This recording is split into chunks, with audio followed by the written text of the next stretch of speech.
Assalamualaikum warahmatullahi wabarakatuh.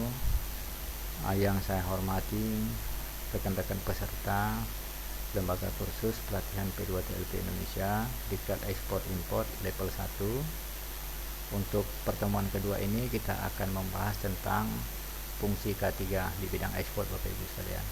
Jadi seluruh perusahaan pada dasarnya harus ada peraturan K3 atau pelaksanaan K3 di seluruh perusahaan atau di wilayah kerja yang dia lakukan, baik itu di perusahaan-perusahaan lain maupun di perusahaan khususnya ekspor impor, Bapak Ibu.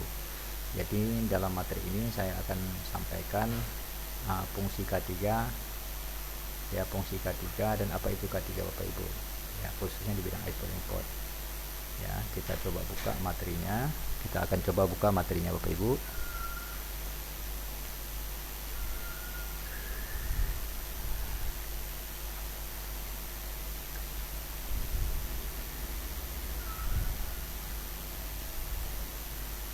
Oke, sudah kelihatan Bapak Ibu materinya ya? Sudah nampak ya?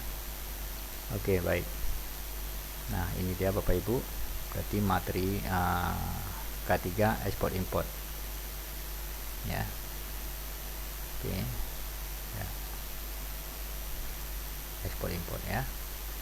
Apa itu ekspor import, Bapak Ibu ya? Ekspor impor adalah perdagangan internasional, perdagangan antar negara ya, itu namanya ekspor impor, perdagangan jual beli antar negara ya. Ya. Jadi dalam hal ini kita akan membahas tentang materi K3 ekspor impor. K3 itu sama dengan apa itu K3, Bapak Ibu? Jadi kesehatan, keselamatan dan keamanan, Bapak Ibu. Hampir semua perusahaan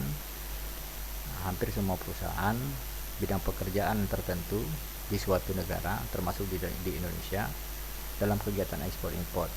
Jadi ekspor impor itu penggerak perekonomian suatu negara. Jadi hampir semua mengadopsi kepentingan K3, Bapak Ibu sekalian. Jadi setiap perusahaan itu harus ada sistem dan fungsi K3-nya, Bapak Ibu ya. Setiap pekerjaannya harus melaksanakan K3, Bapak Ibu sekalian ya. Lanjut K3. Jadi K3 itu kerjasama, saling pengertian, partisipasi, tercipta tempat kerja aman, sehat, bebas pencemaran lingkungan, terbebas dari kecelakaan, penyakit akibat kerja dan penyakit akibat kerja. Jadi ini fungsi K3, Bapak Ibu. Jadi melindungi terciptanya tempat kerja untuk rasa aman, sehat, bebas dari pencemaran lingkungan, terbebas dari kecelakaan serta penyakit akibat pekerjaan. Itu fungsi K3. Oke, lanjut. Jadi peran. Jadi di sini kita akan bicara tentang peran K3. Apa itu peran K3, Bapak Ibu? Peran K3 itu ada 4 ya. Yang pertama, perlindungan atas K3 itu sendiri ya, perlindungan K3. Jadi kesehatan ya, keselamatan ya di bidang kerja ini harus terlindungi, Bapak Ibu sekalian. Yang kedua, terjamin atas K3. Yang ketiga, sumber produksi aman, efisien ya. Yang keempat, mengurangi biaya perusahaan, Bapak Ibu sekalian. Jadi itu peran K3, Bapak Ibu ya. Kita lanjut. Tujuan ya, apa itu tujuan K3? Jadi yang pertama, tujuan K3 mencegah kecelakaan ya, mencegah kecelakaan kerja, kebakaran, peledakan, penyakit lingkungan ya, bahaya listrik ya, itu K3.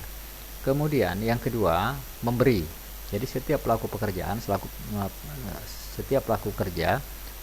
yang ada di lingkungan pekerjaan itu harus mengadopsi, harus memberi peralatan K3, alat perlindungan, obat-obatan. Jadi sarung tangan ya, helm, sepatu, rompi ya, kacamata. Jadi itu semua harus ada, Bapak Ibu sekalian. Harus diberikan oleh perusahaan kepada seluruh pekerjanya. Kemudian yang keempat, yang ketiga, Bapak Ibu, mencapai derajat kesehatan kerja, efisien dan produktivitas. Yang keempat, meningkatkan kegairahan dan kenikmatan kerja. Jadi itu tujuan K3, Bapak Ibu ya. Kemudian sejarah K3 itu di Indonesia. Jadi di tahun 1908 Parlemen Belanda itu sudah menerapkan Bapak Ibu ya, fungsi dan sistem K3 yang berlaku di seluruh perusahaan Bapak Ibu. Ya, di seluruh perusahaan itu sudah berlaku, termasuk di tahun 1908. Jadi di Parlemen Belanda itu sudah berlaku peraturan K3 Bapak Ibu. Jadi seluruh pekerja itu sudah mengadopsi peraturan K3. Kemudian tahun 1910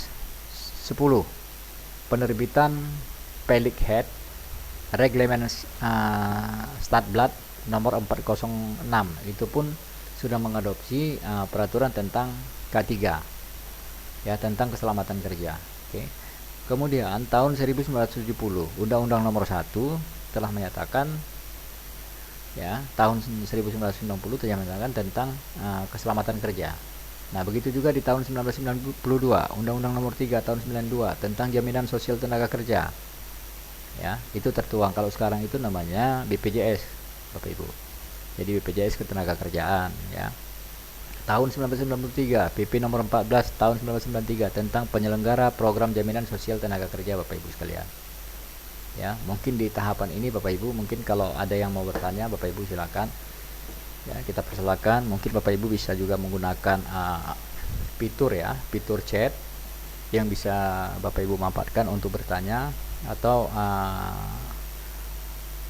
speakernya langsung Bapak Ibu bisa bertanya.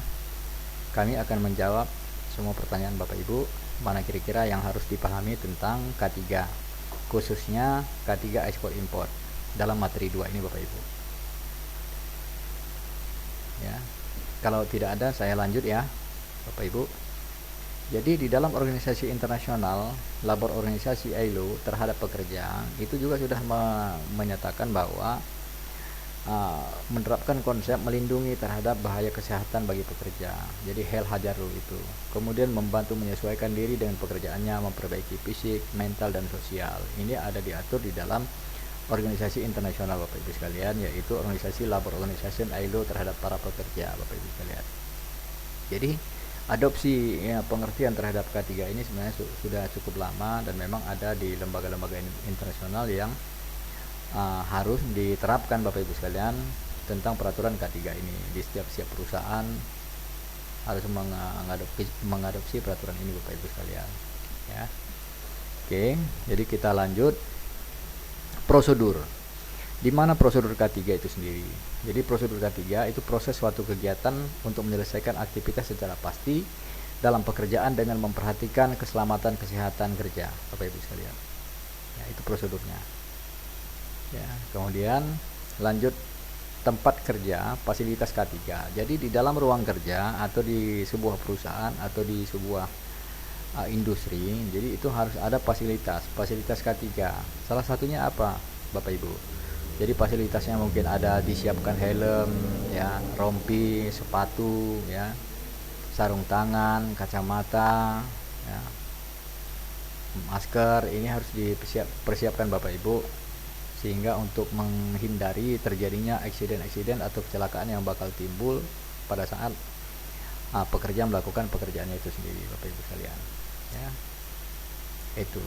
Itu fasilitas yang harus disiapkan oleh sebuah perusahaan, terlebih-lebih di perusahaan ekspor impor, karena memang perusahaan ekspor impor ini cenderung memang para pekerjanya bekerja di lingkungan pelabuhan, yang itu memang risikonya cenderung tinggi, karena memang di dalam pelabuhan itu selalu berhadapan dengan alat-alat berat yang ada di dalam pelabuhan, dan sistem kerjanya memang ya termasuk risikonya termasuk kategori tinggi, karena di sana banyak kita jumpai truk macam-macam di sana ya, kontainer. Untuk mengangkat kontainer itu menggunakan alat, sehingga kalau kita nggak menggunakan fasilitas K3 itu sendiri agak repot Bapak Ibu sekalian. Jadi makanya memang itu harus diterapkan peraturan K3 itu kepada seluruh pekerja, termasuk pekerja pelabuhan di bidang ekspor impor Bapak Ibu sekalian.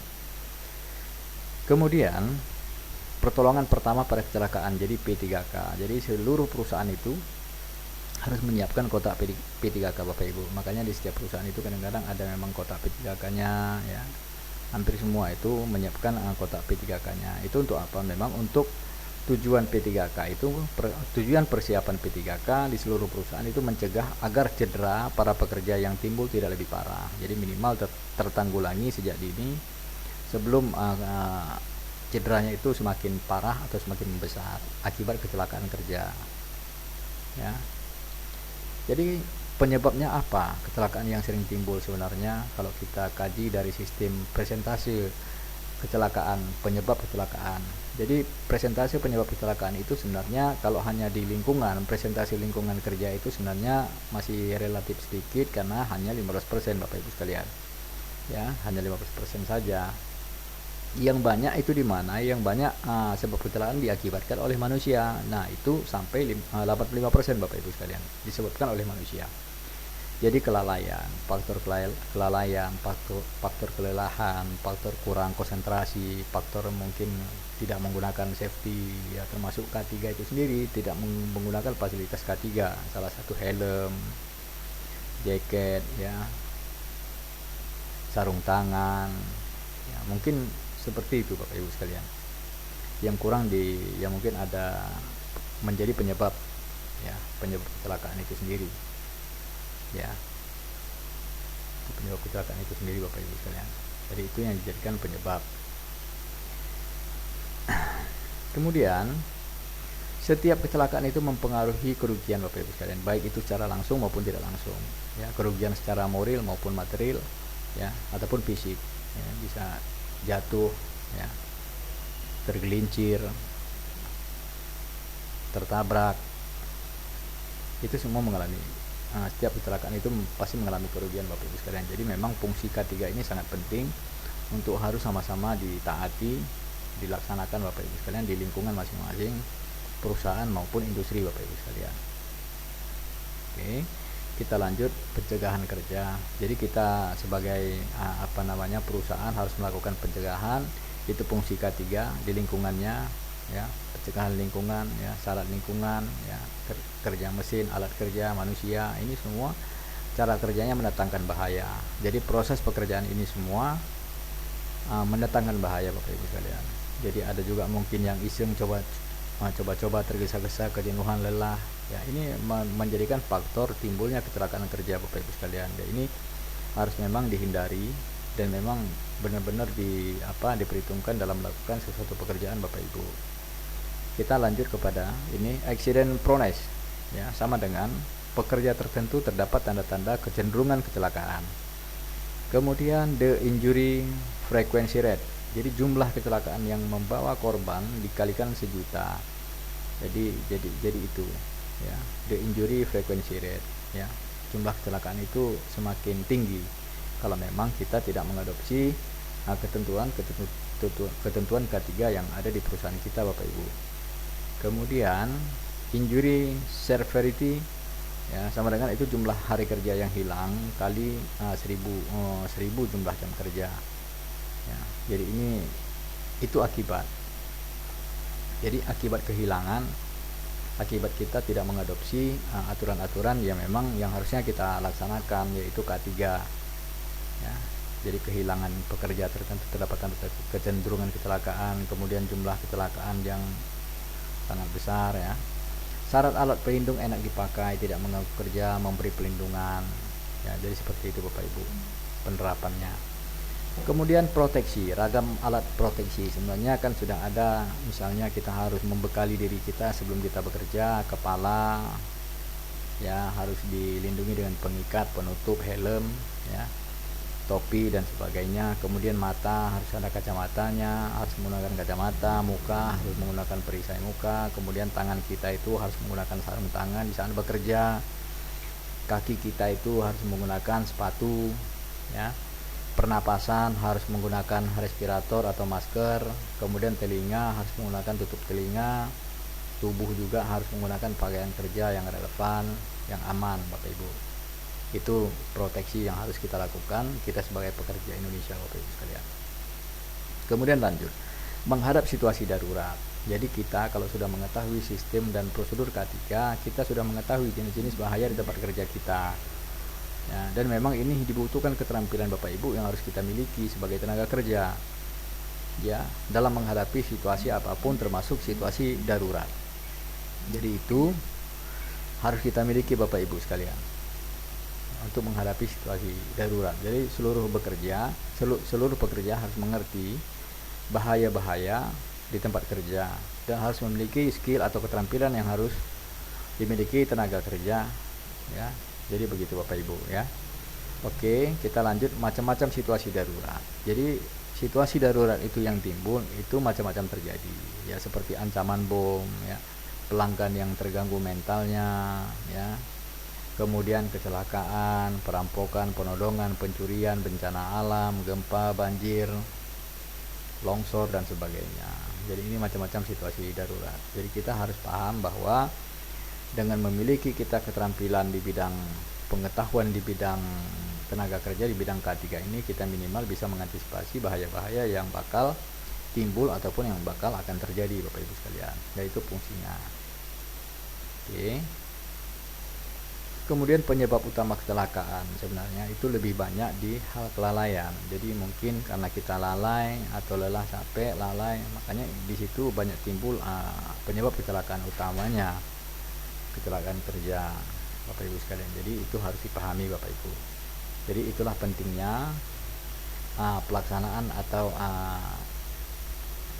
pelaksanaan untuk K3, ya, termasuk di bidang ekspor impor. Jadi mana setiap pekerja itu harus menggunakan peralatan-peralatan safety yang memadai, yang mumpuni, ya, menggunakan seluruh peralatan safety yang memang harusnya kita gunakan. Ya, salah satu contoh yang tadi saya sampaikan bahwa harus menggunakan safety, harus menggunakan helm, ya, sepatu safety, sarung tangan, kacamata, rompi, ini semua harus kita pakai di saat kita melakukan pekerjaan. Apalagi lebih-lebih pekerja di bidang ekspor impor yang memang berjibaku tiap hari itu di pelabuhan. Dan memang yang kita hadapi adalah truk-truk atau mesin-mesin yang besar, yang muatan besar, yang over dimensi. Jadi di sana sangat rawan sekali sebenarnya kejadian-kejadian yang memang yang nggak kita inginkan terjadi kecelakaan kerja Bapak Ibu sekalian. Jadi kita harus mengantisipasinya Bapak Ibu, ya. Oke, jadi untuk tahap ini ada pertanyaan Bapak Ibu silakan tentang ini materi ekspor impor K3, ya. Silakan Bapak Ibu yang mau bertanya silakan, mungkin lewat di lewat saluran chat juga boleh, atau langsung telepon langsung juga silakan. Kami akan menjawab pertanyaan Bapak Ibu sekalian. Jadi itu saya kira, ya.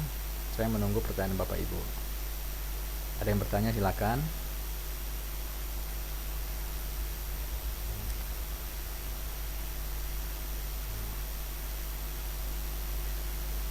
Kalau tidak ada, kita lanjut, ya. Lanjut ke materi yang ketiga. Ya Bapak Ibu, kita lanjut ke materi yang ketiga.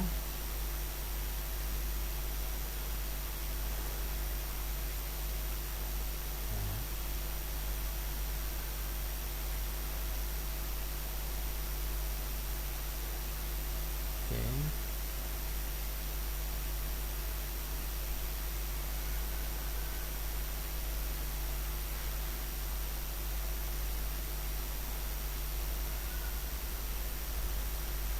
Kita, ya, materi yang ketiga kita lanjut, ya Bapak Ibu.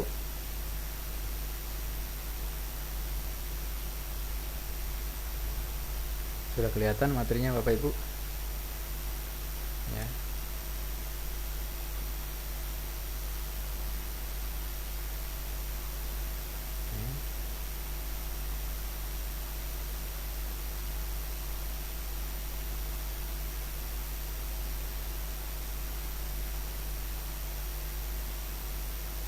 Belum, ya.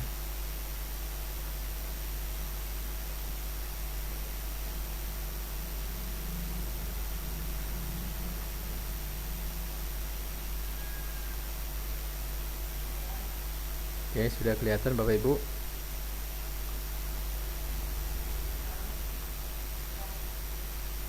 Melaksanakan prosedur pengangkutan barang ekspor melalui laut. Ya, sudah nampak, ya Bapak Ibu, ya. Oke. Melaksanakan prosedur pengangkutan barang ekspor melalui laut. Jadi ini materi 3 yang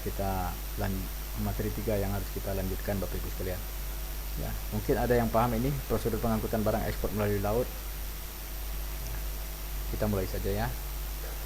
Oke, untuk pengapalan pengiriman ini digunakan termin, Ibu ya. Termin and condition of carrier yang berlaku pada perusahaan pelayaran, tetap perusahaan pelayaran Lenar Service yang bergabung dalam asosiasi perusahaan-perusahaan pelayaran Lenar Service yang menjalani trayek pelayaran internasional tertentu. Ya, itu dia Bapak Ibu ya. Jadi hari kita harus mengerti dulu prosedur pengangkutan barang ekspor melalui laut. Jadi nanti akan kita uraikan satu persatu seperti apa. Jadi shipping itu ya, shipping koperasi, shipping itu perusahaan pelayaran, shipping koperasi menetapkan standar operasi prosedur sebagai berikut. Jadi eksportir shipper atau shipper pertama-tama harus mengajukan shipping instruksi kepada perusahaan pelayaran pilihannya. Jadi kita sebagai eksportir sebelum kita melakukan ekspor ya, misalnya kita sudah ada produk yang akan kita jual dan kita akan melakukan ekspor, kita harus menghubungi dulu pihak shipping, pihak pelayaran. Kita membangun korespondensi, membangun komunikasi dengan pihak pelayaran ya. Kita harus tahu berapa, misalnya berapa mereka menjual harga pengangkutan barang satu kontainer dari, contoh di tempat kami di Belawan ke China, berapa satu kontainer ocean freight atau rate yang ditetapkan, yang diberikan oleh pelayaran per satu kontainer 20 feet Belawan ke China. Jadi setelah itu mereka memberikan harga kepada kita, ada kesepakatan dengan harga itu, kita merasa cocok, kita sebagai eksportir baru membuat shipping, Bapak Ibu sekalian, shipping instruksi namanya. Jadi kalau Bapak Ibu pernah dengar namanya shipping instruksi kepada perusahaan pelayaran pilihannya. Jadi yang sudah kita komunikasi ya, harganya sudah diberikan dan kita ada kesepakatan, kita sebagai eksportir membuka atau memberikan shipping instruksi kepada perusahaan pelayaran bahwa kita sudah sepakat dengan harga yang dia berikan, termasuk jadwal kapal, tanggalnya. Jadi kita sudah sepakat, makanya kita harus membuka atau menyerahkan shipping instruksi kepada mereka bahwa shipping instruksi itu berlaku sebagai persetujuan kita terhadap rencana ekspor yang memang sudah ditetapkan tanggal oleh perusahaan shipping atau perusahaan pelayaran Bapak Ibu sekalian ya. Itu mengenai shipping. Kemudian yang kedua, setelah barang ekspor ya, barang ekspor dimuat ke kapal oleh mualim, menerima dengan menerbitkan made receipt, perusahaan pelayaran atau agennya mengeluarkan bill loading setelah menyalin semua data yang tercantum dalam MR ya. Jadi setelah shipping instruksi itu kita serahkan kepada pelayaran ya, pelayaran akan memberikan kita DO, delivery order, untuk mengambil empty container Bapak Ibu sekalian, untuk bisa mengambil empty container. Jadi itu udah saya uraikan yang di materi yang pertama Bapak Ibu sekalian ya, itu udah ada uraian di dalam materi yang ke-1 Bapak Ibu sekalian ya.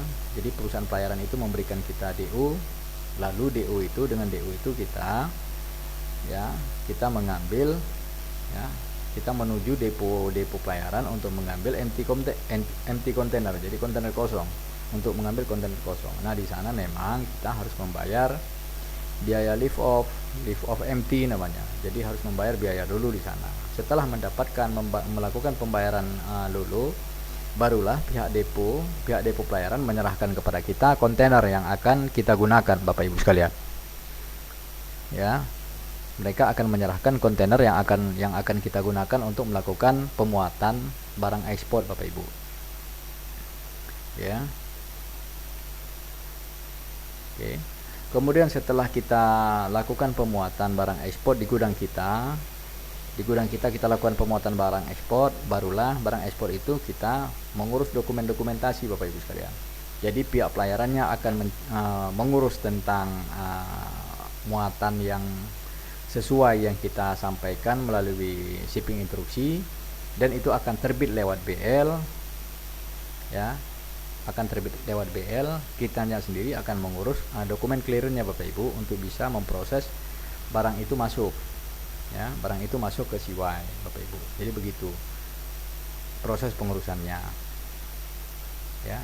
Jadi sebenarnya fungsi BL ini kalau kita bahas mengacu kepada fungsi BL ini sangat berfungsi apabila Karena di sana di pelayaran itu kalau misalnya BL-nya kotor atau full BL yang dapat menyusahkan eksportir atau importir, nanti proses pembayaran kepada importir kepada eksportir akan sulit karena BL-nya kotor. Jadi memang harus benar-benar sesuai Bapak Ibu sekalian.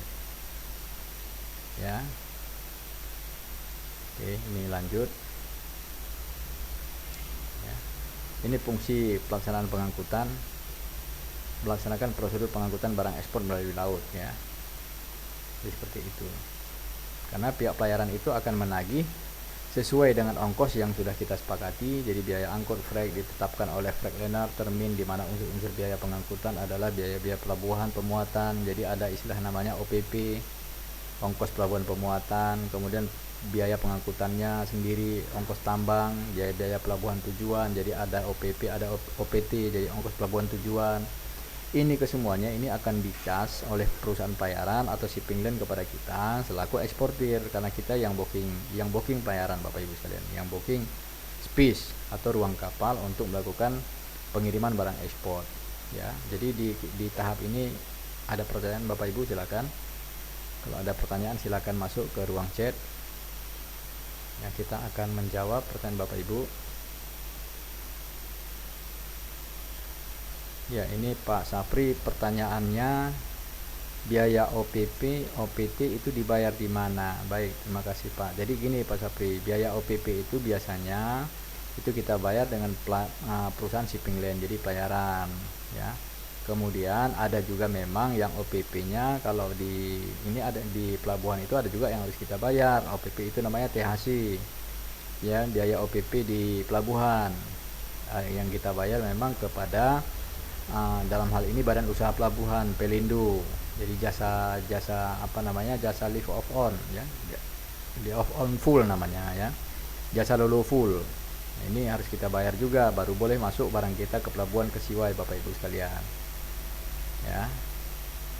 Yang sisanya biaya freight, OPP, OPT itu ditagihkan oleh perusahaan pelayaran kepada kita sebagai eksportir Bapak Ibu sekalian, ya. Sebenarnya kargo itu sendiri, ya, banyak. Ada juga yang muatan curah. Barang curah adalah barang atau muatan jenis barang yang dikapalkan dalam jumlah besar, sedapat mungkin satu kapal setiap shipment, dan tidak dikemas. Itu namanya breakbulk kargo. Kalau Bapak Ibu mau tahu breakbulk kargo, ada yang kontainer, jadi itu muatan kontainer, ya. Kemudian ada yang itu tadi, ada breakbulk, ya. Breakbulk kargo itu barang curah, itu akan dimuat ke kapal curah, kapal kargo misalnya. Jadi muatan kita itu enggak muatan campuran. Breakbulk kargo misalnya muatan kita, muatan semua, seluruhnya muatan kita. Jadi dalam satu manifest itu tidak ada muatan orang lain. Jadi itu muatan breakbulk kita punya, semua kita punya Bapak Ibu sekalian, ya. Jadi banyak produk, banyak komoditi atau banyak nama sebutannya untuk muatan kargo ekspor. Ada yang breakbulk kargo muatan curah, ada yang barang curah, ada yang muatan kontainer. Jadi begitu Bapak Ibu. Kemudian jenis-jenis pengangkutan bulk, ya, jenis-jenis pengangkutan bulk kargo, sekaligus ketentuan tentang freight yang lazim digunakan antara lain freight in, ya, liner out. Eksportir membayar biaya pemuatan, selebihnya berlaku ketentuan liner termin. Jadi banyak istilah-istilah Bapak Ibu. Ada LIFO, liner in, free out. Di pelabuhan pemuatan berlaku ketentuan liner termin. Di pelabuhan tujuan importir menanggung biaya pembongkaran. Jadi istilah-istilah ini banyak sekali digunakan di dalam dunia kepelabuhanan Bapak Ibu sekalian, atau dalam dunia shipping. Kemudian ada istilah FIOS, free in and out, ya, stowed atau FIOS, free in and out, ya, stowed and trimmed, ya. Eksportir menanggung biaya pemuatan dan biaya stowed, pemadatan muatan di kapal sesuai dengan prinsip keselamatan kapal. Di pelabuhan tujuan pembongkaran barang dari kapal menjadi tanggung jawab importir Bapak Ibu sekalian. Jadi itu namanya FIOS. Jadi misalnya FIOS kita muatan barang breakbulk, ini sebutan atas nama FIOS. Kalau FIOS itu yang nanggung biaya pemuatan atau pembongkaran. Jadi bukan pihak kapal Bapak Ibu, bukan pihak shipping line. Jadi yang nanggung biaya pemuatan itu kita sebagai eksportir. Jadi kita yang bayar. biaya bongkar muatnya, biaya BBM-nya kita yang bayar di pelabuhan muat sampai di pelabuhan tujuan. Itu namanya sistemnya VIOS, Bapak Ibu sekalian. Jadi kapal itu tugasnya, perusahaan shipping itu tugasnya hanya mengangkut saja. Ya, paham ya, jelas ya kira-kira ya. Jadi itu sebutan VIO. Jadi istilah VIOS di dalam pelayaran, di dalam shipping line itu, jadi biaya pemuatan atau pembongkaran itu akan ditanggung oleh eksportir atau penyewa. Dalam hal ini kita sebagai eksportir ya, atau penyewa ruang kapal atau penyewa space ya, space kapal. Jadi kita yang bayarkan itu. Jadi pihak kapal, pihak shipping line hanya tugasnya hanya mengangkut saja, Bapak Ibu sekalian. Itu VIOS. Terus ada istilah kalau kontainer ada istilah CY, baik itu kontainer maupun kargo, Bapak Ibu sekalian. Jadi ini di dalam materi ini saya tambahkan sedikit. Misalnya CY ya. Apa istilahnya CY? CY itu biaya termasuk OPP OPT itu sudah beres semua. Jadi kontainer itu keluar sudah diangkut. Jadi kita bayar semua barang-barangnya. Biaya pembongkaran dan pemuatannya pun sudah dibayar semua. Itu namanya kondisi termin CY. Kalau CY door seperti apa? Kalau CY door Bapak Ibu sekalian, CY door itu hanya di pelabuhan muat saja yang ditanggung oleh pelayaran, oleh shipping line untuk pemuatan saja. Nah, doornya di pembongkaran shipping line tidak menanggung. Jadi kita siapkan bongkar di lokasi pelabuhan kita yang kita terima. Untuk masalah pembongkaran kita yang siapkan, Bapak Ibu sekalian. Jadi itu namanya. Jadi banyak sebenarnya nama-nama di dalam istilah pelayaran, Bapak Ibu. Jadi ada VIOS, ada CY ya, ada CY door ya, ada Vilu ya, ada Livu, macam-macam Bapak Ibu sekalian ya, ada port to port ya. Jadi istilah pengertian yang lain, kalau port to port itu Vivo itu apa? Ada istilah Vivo. Jadi Vivo itu kategori misalnya port to port itu sama ya, sama seperti VIOS sebenarnya sama. Jadi port to port itu atau VIOS itu sebenarnya sama. Jadi perusahaan shipping itu hanya mengangkut saja. Jadi biaya beban pembongkaran atau pemuatan itu kita sebagai penyewa kapal, penyewa ruang kapal, kita yang muat. Jadi kapal itu atau shipping itu hanya sekedar mengangkut saja ya. Jadi mungkin di tahap ini Bapak Ibu ada yang mau bertanya, silahkan, tentang istilah-istilah dalam melaksanakan prosedur pengangkutan barang ekspor melalui laut. Jadi banyak kategori yang harus kita ketahui dulu, Bapak Ibu sekalian ya. Ada pertanyaan? Kalau nggak ada, kita coba lanjut. Oke. Pada kesempatan VIOS, pihak pemilik barang juga ini masih dengan penyampaian yang sama. Pada kesempatan VIOS, pihak pemilik barang juga bertanggung jawab atas keseimbangan kapal ya. Trim sama dengan benaman kapal pada haluan dan buritan yang harus terjaga demi keselamatan pelayaran. Ya, pemuatan dan pemadatan yang dilakukan dengan cermat akan sangat mengurangi klaim dari pihak konsen atau pihak eksportir. Sebaliknya, pemadatan muatan secara sembrono dapat menimbulkan berbagai macam kerusakan yang pada waktunya kelak akan menimbulkan klaim yang tidak bisa dielakkan tanggung jawabnya ya. Jadi kondisi fungsi daripada pelayaran shipping line yaitu, jadi kategori misalnya charter, sistem freight charternya itu sistemnya VIOS. Jadi tanggung jawab daripada pihak pelayaran, pihak shipping seperti itu ya. Harus juga mempertimbangkan keselamatan kapalnya ya, tanggung jawab barangnya, keselamatan barangnya dan sebagainya. Itu harus diperhitungkan, Bapak Ibu, oleh perusahaan shipping atau perusahaan pelayaran. Oke.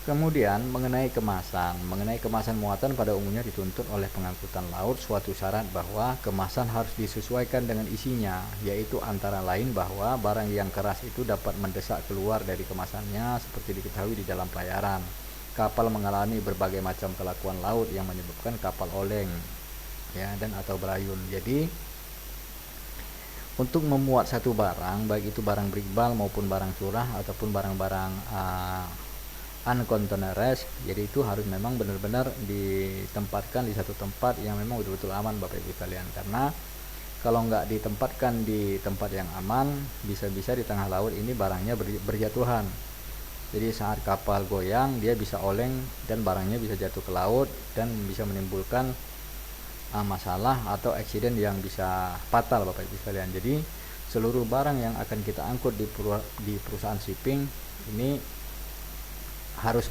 benar-benar safety Bapak Ibu sekalian. Jadi mungkin kalau barang-barang berat kita harus menggunakan lasing ya, harus menggunakan lasing. Jadi semua itu dilasing. Apa istilah lasing Bapak Ibu sekalian? Itu harus semua diikat, diranti semua dari haluan ujung ke ujung. Setiap barang itu harus diranti, dilasing pakai kawat Bapak Ibu sekalian. Ya, harus dilasing. Kalau tidak dilasing ini akan berbahaya karena di tengah laut oleng ya, alat atau kargo yang kita bawa ini bisa jalan sendiri dan dia tidak kuat. Jadi ini bisa menimbulkan masalah bagi keseimbangan kapal, sehingga bisa menjadikan ini fatal sekali Bapak Ibu sekalian ya. Jadi itu fungsinya. Mengenai kemasan muatan pada umumnya dituntut memang harus oleh pengangkutan laut syarat-syarat tertentu ya, dimana sistem lasingnya, siapa yang bertanggung jawab lasingnya ya, kemasannya seperti apa, mereka harus tahu. Dan ini nantinya akan masuk ke dalam satu manifest Bapak Ibu sekalian, manifest kapal ya, perjanjian angkutan laut itu dia masuk di dalam perjanjian angkutan laut, masuk di dalam manifest kapal Bapak Ibu sekalian. Jadi ini semua tertuang Bapak Ibu sekalian. Jadi harus memang benar-benar diperhitungkan secara matang, secara safety dan akurat sistem pemuatannya Bapak Ibu sekalian, sehingga seimbang ya, barang yang dimuat di dalam kapal itu seimbang, jadi tidak oleng Bapak Ibu sekalian. Itulah perhitungan-perhitungan yang harus dipikirkan oleh perusahaan-perusahaan pelayaran atau perusahaan shipping line Bapak Ibu sekalian. Oke, lanjut. Kemudian ini perdagangan. Ini bagi perdagangan teh secara tradisional telah diterima bahwa pembungkusan yang sesuai bagi pengapalan teh adalah peti kecil berukuran 40 x 40, terbuat dari triplek dengan lapisan kertas dan timah di dalamnya. Jadi misalnya kita mengangkut barang di dalam kontainer, barang itu kadang-kadang makanya harus kita packing Bapak Ibu sekalian, harus kita buat packingan atau kemasannya sehingga barang itu tidak cepat rusak ya, tidak cepat pecah. Jadi harus kita kemas sehingga waktu pada saat nanti di dalam kontainer dia akan rata, penyusunannya akan rata, karena memang kita sudah bentuk, enggak kita tumpuk-tumpuk saja sedemikian rupa sehingga tidak stabil. Jadi nanti akan mengakibatkan kapal itu tidak stabil Bapak Ibu sekalian, akibat muatan yang di dalam sebenarnya tidak stabil, karena muatannya itu tidak stabil akibat cara susunnya atau cara kemasannya tidak stabil. Makanya diarahkan oleh pihak pelayaran atau shipping line itu, muatan kita mereka mau tahu muatannya apa, kargonya apa. Itulah pentingnya mereka itu mau mengetahui sebenarnya kargo apa yang mau kita kirim, kemasannya seperti apa. Makanya itu, jadi setiap pelayaran kalau kita mau booking kapal, mau melakukan pemesanan ruang kapal, mereka bertanya dulu Bapak Ibu, barangnya apa, berapa banyak, kemasannya seperti apa, mereka tanya Bapak Ibu sekalian. Ya, gitu ya. Jadi ada yang lain. Nah, ini lagi masalah pengapalan asam. Misalnya kita muat ke dalam kapal mengenai asam kimia misalnya ya, digunakan jadi jerigen plastik yang lebih ringan, mudah handlingnya, dan di kapal dapat dipadatkan di atas geladak ya. Misalnya kita muat asam atau barang-barang kimia, jadi kita susun di dalam kontainer atau di atas kapal itu, jadi susunnya jadi lebih rapi ya. Shipping mark ya, shipping mark itu yaitu tulisan dan tanda-tanda lambang lain yang harus dicantumkan pada kemasan muatan ya, adalah yang memberikan informasi mengenai nama pengirim, nama penerima dan muatan. Jadi shipping mark ini marking Bapak Ibu sekalian. Jadi setiap muatan, sebaiknya muatan kita yang akan kita muat ke dalam kontainer atau ke atas kapal maunya di marking Bapak Ibu sekalian. Jadi kita tahu bahwa ini nama barangnya ini, kodenya sekian, urutannya sekian ya. Jadi ada markingnya, jadi labeling namanya, ada labelnya Bapak Ibu sekalian. Jadi setiap muatan itu harus kita isi dengan label, harus kita tandai dengan label Bapak Ibu sekalian. Jadi itu istilah namanya shipping mark, jadi marking ya Bapak Ibu sekalian ya. Kemudian nomor ya, nomor peti. yaitu sama dengan marking tadi. Jadi harus ada nomor peti kemasnya, kode, logo atau lambang perusahaan pengirim muatan, nama, nomor kemasan, nomor surat izin ekspornya, ya, nomor LC-nya, ditambah lambang atau petunjuk peringatan yang harus diturut oleh orang-orang yang melakukan pekerjaan kargo handling.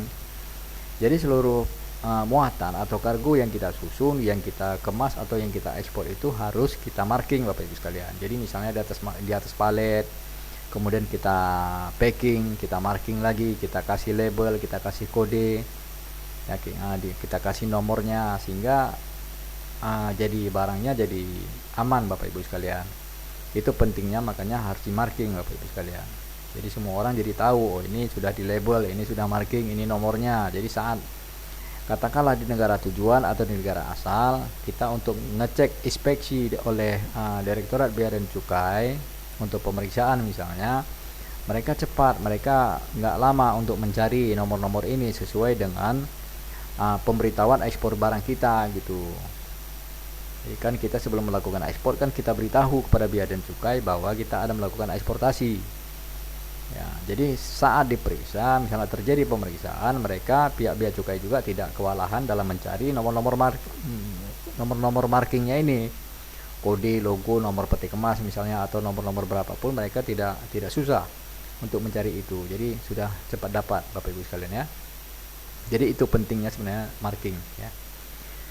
Kemudian peringatan tersebut dapat berupa payung terkembang untuk memperingatkan bahwa muatan tidak boleh terkena sinar matahari dan atau hujan. Ya, ini tadi menyangkut masalah marking yang tadi ya, tanda-tanda kita beri label, tanda bahwa barang itu mungkin mudah pecah. Jadi kita kasih kode barang ini mudah pecah atau barang ini mudah meledak. Jadi seperti itu, mungkin ada tanda-tanda Bapak Ibu sekalian, kita selipkan di sana di dalam marking itu.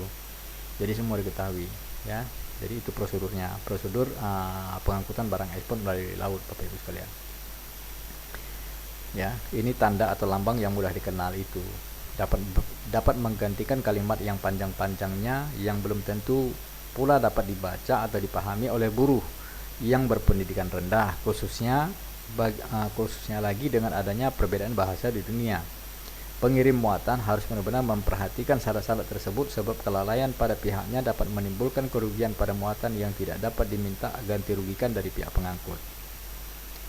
Jadi ini konsep yang diharapkan oleh pihak shipping line atau pelayaran, bahwa setiap muatan kita itu harus ada tanda-tandanya, harus memang benar, persiapannya harus benar.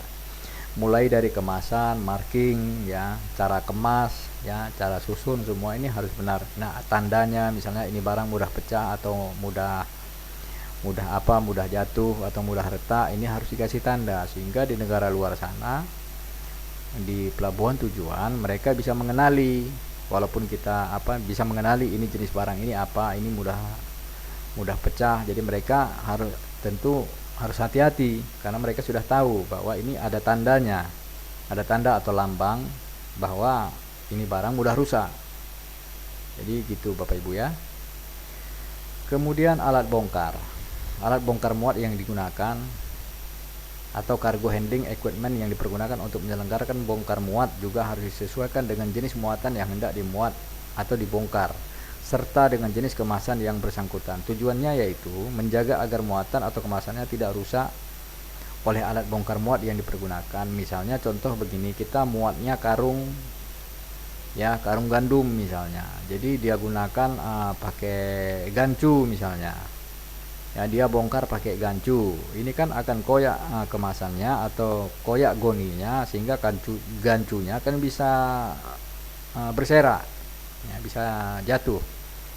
Jadi penggunaan alat muat pembongkar ini harus benar-benar sesuai dengan fungsinya ya, dengan hati-hati ya. Begitu juga kotak mungkin kalau muatannya di dalam itu jenis-jenis yang barang mudah pecah, kalau digancu untuk ditarik, pada saat dikeluarkan dari dalam kontainer untuk dibongkar, dia menggunakan gancu, barangnya kan bisa rusak. Begitu Bapak Ibu sekalian ya.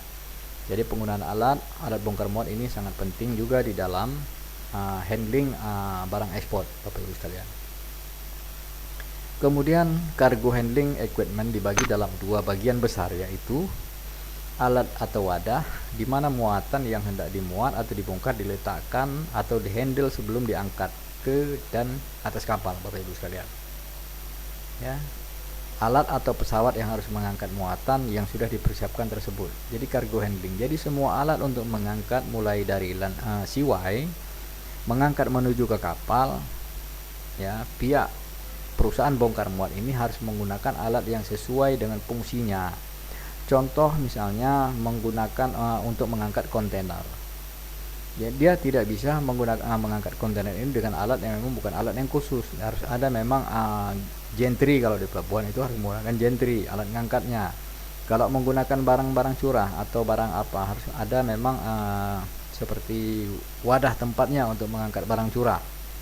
Jadi harus menggunakan segel, seling. Jadi harus benar-benar sesuai dengan penempatannya, pelakuan alat itu sendiri. Jadi ini harus benar-benar diperhitungkan, diperhatikan bahwa dalam cargo handling ada dua bagian besar yang yaitu yang harus dipenuhi, yang harus diperhatikan Bapak Ibu. Sistem alat angkatnya sesuai enggak dengan barang kita, ya, alat yang digunakan untuk mengangkat barang kita apakah sesuai dengan barang kita atau tidak Bapak Ibu sekalian. Jadi Bapak Ibu harus tahu, jangan nanti masuk barang ke pelabuhan barang Bapak Ibu, pada saat diangkat mereka yang tidak mengerti digunakan alat yang tidak sesuai sehingga barang Bapak Ibu bisa rusak atau bisa pecah. Jadi saya kira itu fungsinya. Kemudian beberapa jenis alat bongkar muat yang paling banyak dipergunakan dalam pelayaran niaga: seling, tali mania atau seling kawat baja, yaitu semacam tambang di mana kedua ujungnya dikaitkan satu sama lain menjadi tali yang berujung pangkal. Jadi seling, ya, seling itu atau rib, ya, atau rib itu yang digunakan untuk mengangkat alat-alat yang ini, ya, untuk mengangkat peti kemas, mengangkat barang-barang curah atau barang-barang bikbal Bapak Ibu sekalian. Untuk peti-peti yang tidak kokoh, yaitu yang dibuat dari bahan yang tipis dan lunak, dipergunakan load bag, yaitu semacam rakit, ya, ada rakitnya berukuran 2x2 meter, dibuat dari papan tebal. Ini triplek, ya, triplek Bapak Ibu, bukan triplek, namanya, ya, bukan triplek, jadi di papan, ya, harus menggunakan alasnya gitu, ya, harus menggunakan alat.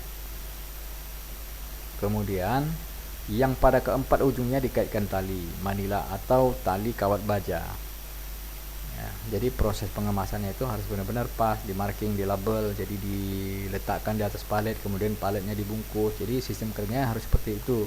Jadi untuk peti-peti kecil tetapi kokoh digunakan jala-jala tali atau jala-jala kawat, ya, sehingga barang itu kalau sudah dibungkus dengan jala-jala tidak mudah jatuh Bapak Ibu. Kalau memang kotaknya itu kecil-kecil, jadi kan tidak mungkin dilepas gitu aja, harus dibungkus, harus dimarking, ya, harus dimarking. Setelah dimarking, proses pengangkatannya pun harus menggunakan jala-jala, tidak bisa gunakan dengan peralatan-peralatan yang tidak sesuai, karena nanti dia bisa akan jatuh, ya. Untuk kantong semen, karung beras, kopi, jagung, pupuk buatan dan lain-lain digunakan seling kampas, yaitu seling yang pada 2/3 bagiannya dijahitkan selembar kain terpal. Jadi perlakuannya harus memang sama-sama ini Bapak Ibu sekalian, ya, harus pas dengan fungsinya. Kemudian lanjut, berjenis-jenis alat bongkar muat yang dapat dipergunakan untuk mengangkat jenis-jenis muatan.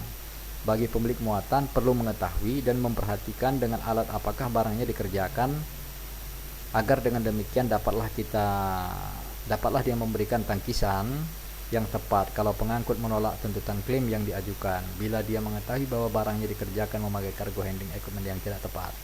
Inilah fungsi pengawasan kita. Kita sebagai pemilik barang atau kita sebagai eksportir, kita harus tahu Bapak Ibu sekalian, gimana sistem pola bongkar muat yang dilakukan oleh pihak perusahaan bongkar muat terhadap barang kita Bapak Ibu sekalian. Jadi kalau kita nggak memahami jenis alat, sistemnya, penggunaannya seperti apa, keamanannya seperti apa, inilah kita mengalami kerugian Bapak Ibu sekalian. Jadi pihak pelayaran juga nanti dia nggak mau untuk menanggung beban klaim, mereka juga menolak untuk diklaim karena memang bukan kesalahan mereka. Itu fungsi yang harus kita ketahui.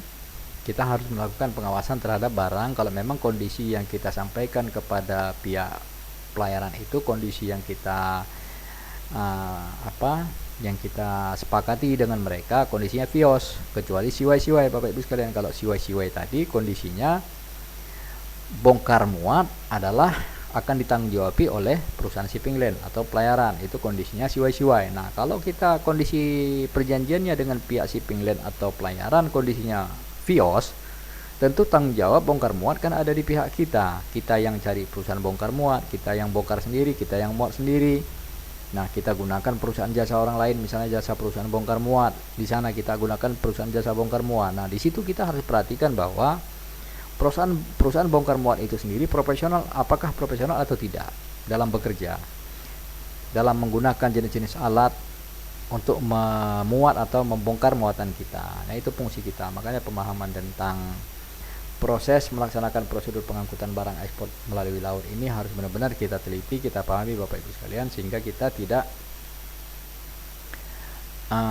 terjebak dengan masalah atau mengalami masalah yang memang tidak kita inginkan Bapak Ibu sekalian. Kemudian lanjut ya, dengan memasukkan peti-peti kerat-kerat karton konvensional ke dalam kontainer diberikan perlindungan maksimal terhadap muatan kepada kerusakan, pencurian, kehilangan atas muatan. Dan di samping itu di sistem containerization ini juga pun sangat mempercepat pekerjaan bongkar muat yang dengan sendirinya dapat menekan biaya eksploitasi kapal. Apa yang dimaksud di sini Bapak Ibu? Jadi setiap peti kemas kita muat, misalnya kargo kita muat, ini kita susun yang rapi Bapak Ibu sekalian. Kita susun yang rapi, kemudian nanti kita segel, sehingga segelnya kan diberi labeling atau ada nomor, kemudian seluruh muatan kita, kargo-kargo kita itu kita tempel marking, kita sehingga aman, cenderung lebih aman Bapak Ibu sekalian, posisi muatan kita di dalam ruangan kontainer atau di atas kapal nantinya Bapak Ibu ya. Itu pun untuk tahap ini mungkin ada pertanyaan Bapak Ibu, kira-kira yang mau bertanya silahkan, kita persilakan, baik itu di ruang chat atau secara langsung Bapak Ibu ya. Silakan menggunakan pertanyaan Bapak Ibu sekalian ya.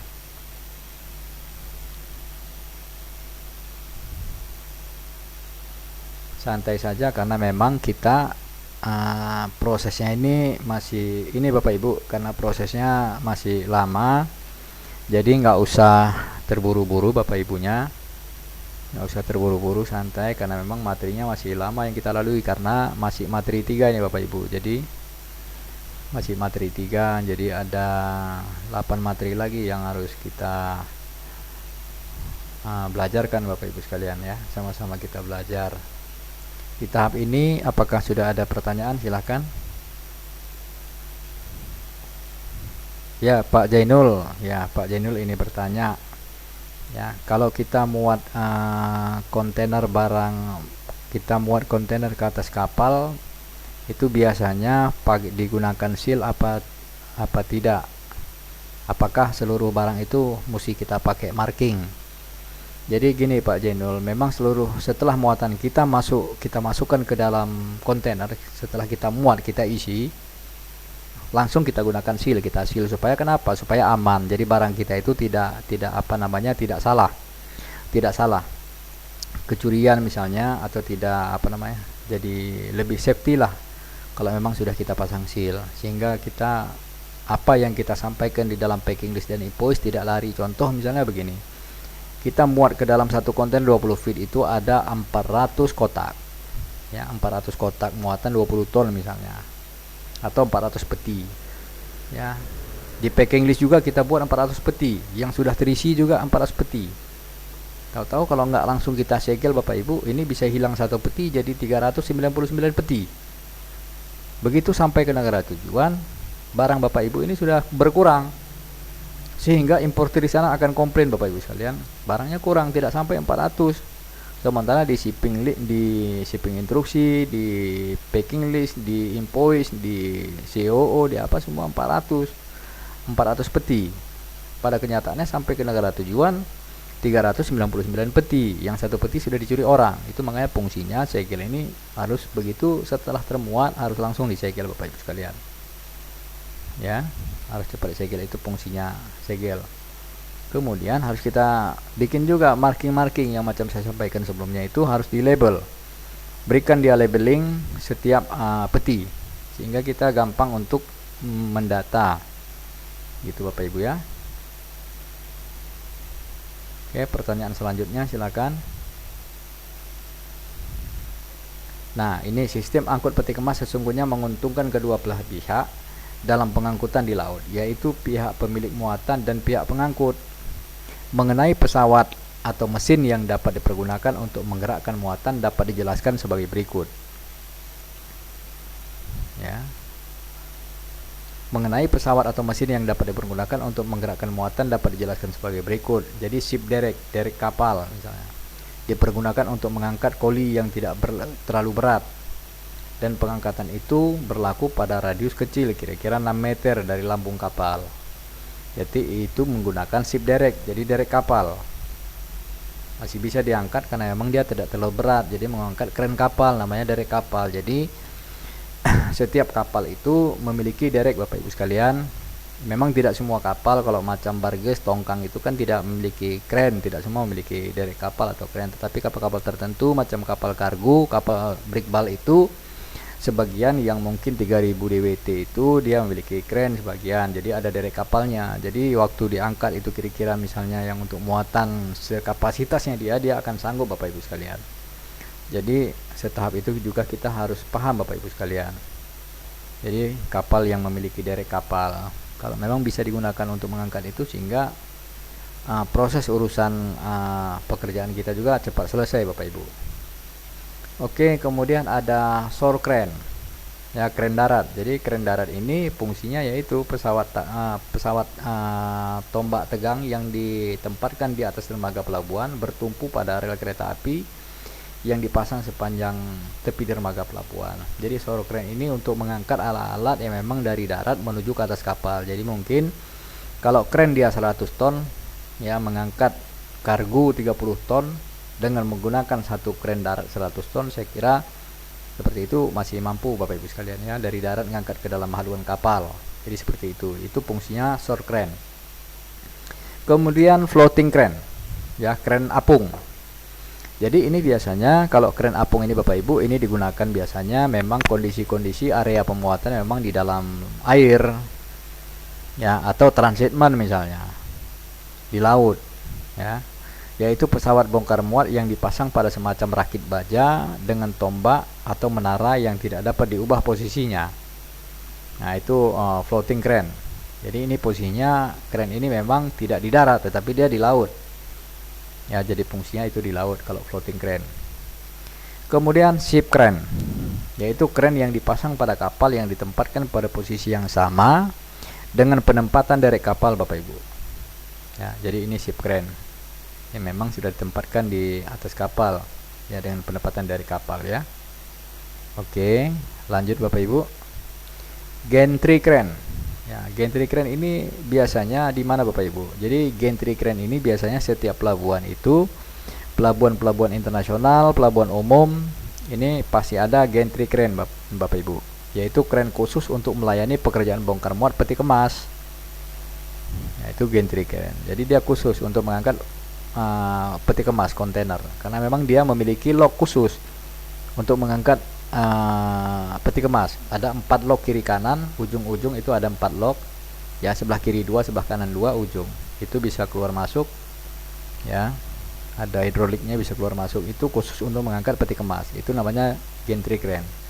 Kren ini berbentuk portal di mana operatornya ditempatkan di dalam sebuah gondola yang digantungkan di bawah portal tersebut dan bergerak maju mundur ke kapal dan ke dermaga sesuai kebutuhannya. Jadi pada saat pekerjaan itu begini sistem operasional gantry crane Bapak Ibu. Jadi dia bisa berjalan Bapak Ibu, bisa berjalan ke sana kemari sesuai dengan jalurnya. Namun lompat jalur dia juga tidak bisa Bapak Ibu ya, sesuai dengan jalurnya ya. Mobil crane, yaitu crane yang dibangun di atas semacam trailer yang mempunyai mesin penggerak dengan menggunakan ban atau rantai baja. Itu mobil crane Bapak Ibu ya, ini mobil crane. Jadi ini biasanya penggunaannya di darat. Dia penggunaan di darat untuk pemuatan barang ke atas kapal. Itu mobil crane. Jadi dia cenderung kecil kalau mobil crane ini. Jadi ada yang 100 ton gitu ya. Ya, tapi ya sesuai lah dengan penggunaannya Bapak Ibu sekalian ya. Sesuai dengan penggunaannya. Kemudian muatan kapal merupakan objek pengangkutan laut, karena dengan mengangkut muatanlah usaha pelayaran niaga memperoleh hasil atau earning yang menentukan kelangsungan hidup sebuah perusahaan pelayaran yang bersangkutan. Jadi perusahaan pelayaran di Indonesia maupun di dunia itu mengharapkan muatan, Bapak Ibu sekalian. Jadi banyak pun kapal kalau nggak ada muatan ya repot juga, Bapak Ibu. Jadi semua perusahaan pelayaran atau shipping line itu mengharapkan muatan, ya, mengharapkan muatan karena memang ketergantungan sebuah perusahaan pelayaran ya dari muatan.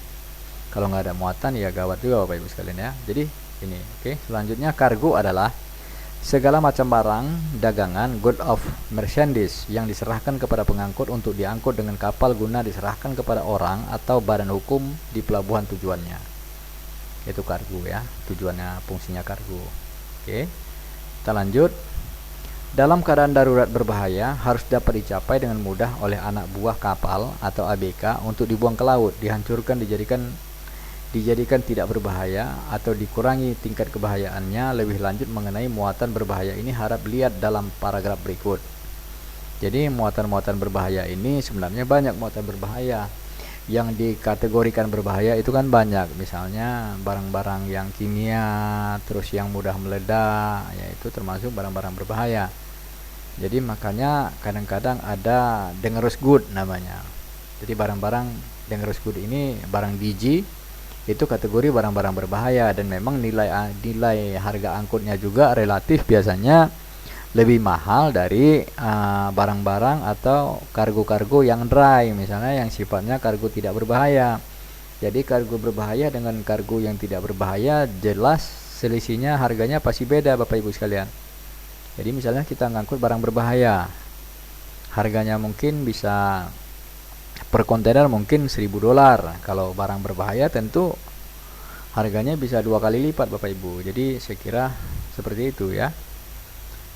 Kemudian hewan yang kedapatan sakit waktu akan dimuat ke kapal tidak diizinkan dimuat dan harus dikarantina terlebih dahulu untuk diobati. Sesudah tanggung jawabnya dalam pengangkutan hewan hidup, pengangkutan mengemukakan syarat bahwa kapal pengangkut tidak bertanggung jawab atas kematian hewan patah kaki atau terjun ke laut. Jadi misalnya Bapak Ibu mengangkut barang hidup atau hewan hidup ya, hewan hidup muat ke atas kapal. Jadi itu harus dipastikan Bapak Ibu hewan tersebut harus benar-benar sehat. Ya, karena memang perjanjian angkutan laut di dalam SPAL itu, di dalam SPAL angkutan laut, surat perjanjian angkutan laut di sana juga sudah menjelaskan bahwa setiap barang yang kita kirim memang harus ada kategori di mana tanggung jawab beberapa pihak. Jadi pihak pelayaran, pihak shipping line tanggung jawabnya seperti apa, kemudian kita pihak eksportir atau pihak penyewa tanggung jawabnya sebatas mana. Sehingga dapatlah kita simpulkan hewan yang berbahaya atau memang hewan yang muda, hewan yang hidup, binatang yang hidup yang akan kita muat ke dalam kapal ini benar-benar harus memang sehat. Ya, terus sistem pengapalannya juga harus benar ya, sehingga tidak mati, tidak mudah mati, tidak mudah sakit atau tidak lompat ke laut. Jadi konsepnya seperti itu, Bapak Ibu ya. Kemudian ditinjau dari jenis barang dan kuantitas per unit, pengapalan muatan kapal dibedakan antara lain. Jadi generasi kargo ya, generasi kargo. Oke, ya ini ditinjau dari jenis barang dan kualitas per unit, pengapalan muatan dapat dibedakan antara lain. Generasi kargo yaitu muatan yang terdiri dari berbagai jenis barang yang dikemas dalam kemasan yang sesuai dan dikapalkan secara potongan per stuk. Itu generasi kargo namanya. Kemudian bulk cargo, breakbulk ya, kargo breakbulk yaitu muatan yang terdiri dari satu jenis barang yang tidak dikemas dan dikapalkan satu kapal penuh per shipment dengan minimum satu palka. Itu breakbulk. Contoh breakbulk itu seperti apa? Misalnya barang konstruksi, Bapak Ibu. Jadi barang konstruksi itu namanya breakbulk karena dia tidak masuk di dalam kontainer. Barang curah itu namanya juga breakbulk, Bapak Ibu sekalian. Itu namanya breakbulk. Jelas kira-kira ya? Kalau kontainer udah jelas itu barang di dalam kontainer. Ya, generasi kargo ya udah tahu ya, jenis barang yang dikemas. Ya. Kemudian bulk kargo, bulk kargo, muatan yang terdiri dari satu jenis barang yang tidak dikemas dan dikapalkan satu kapal penuh per shipment dengan minimum satu palka. Ya, itu bulk kargo. Oke. Kemudian homogeneous cargo, yaitu muatan terdiri dari satu jenis barang sekaligus pengapalan satu kapal penuh, minimal satu pihak, tetapi dikemas. Contoh homogeneous cargo adalah semen Portland semen dalam kantong kertas atau beras dalam karung goni. Jadi itu dia ya, homogeneous cargo, Bapak Ibu ya. Kemudian ditinjau dari segi ekonomi kapal, muatan kapal dapat dibeda-bedakan ke dalam deadweight cargo, yaitu muatan yang ukurannya volumenya kurang dari 40 kaki kubik dalam tiap ton, long ton, sama dengan 2240 lbs, Bapak Ibu sekalian. Ya. Jadi measurement cargo adalah muatan yang ukuran volumenya 40 kaki kubik. Itu disebut measurement cargo. Ya. Kemudian contoh perhitungan freight. Ya, ini contoh perhitungan angkutan laut, perhitungan harga angkut kapal. Muatan A ukurannya 10 inci kali 8 inci kali 6 inci berisi mesin yang beratnya 3 ton. Muatan B ukurannya 6 inci kali 4 inci kali 3 inci berisi mesin yang beratnya 3 ton. Uang tambang menurut buku tarif ditetapkan 125 US dollar per freight ton. Freight ton adalah kesatuan ukuran yang digunakan sebagai dasar untuk menghitung freight, menghitung biaya kapal. Jadi contoh perhitungannya seperti itu, Bapak Ibu. Ya. Cara menghitung uang tambangnya. Jadi muatan A volumenya 10 in ya, kali 8 in kali 6 in ya, CU feet sama dengan 480 CU feet, beratnya 3 ton. Ya, volumenya ini ternyata melebihi batas ukuran, yaitu 3 kali 40 CU feet sama dengan 120 CU feet. Jadi muatan ini tergantung measurement cargo. Uang tambangnya adalah ya 480 per 40 kali 250 US dollar sama dengan 3000 US dollar, Bapak Ibu sekalian ya. Jadi perhitungannya seperti itu. Oke, muatan B volume 6 in kali 4 in kali 3 in CU feet sama dengan 72 CU feet, beratnya 3 ton. Volume kurang dari batas ukuran. Jadi muatan ini tergolong sebagai 3 kali 250 US dollar sama dengan 750 US dollar. Jadi perhitungannya seperti itu, Bapak Ibu. Kemudian ditinjau dari sifat alamiahnya, kita dapat membedakan muatan antara muatan padat, cair, dan gas yang dicairkan. Ditinjau dari segi cast body dan handling, perawatan, penjagaan, dan penanganan terhadap muatan, kita dapat membedakan adanya muatan berbahaya dengan dangerous cargo, yaitu muatan yang sifatnya mudah terbakar, meledak ya, pada suhu keadaan dapat terbakar atau meledak baik karena bahayanya sendiri maupun karena secara bersama-sama ditempatkan di dalam suatu ruangan dengan muatan lainnya atau karena mendapat reaksi kimia dari lingkungannya. Ini namanya barang dangerous cargo, Bapak Ibu ya. Oke, kita lanjut.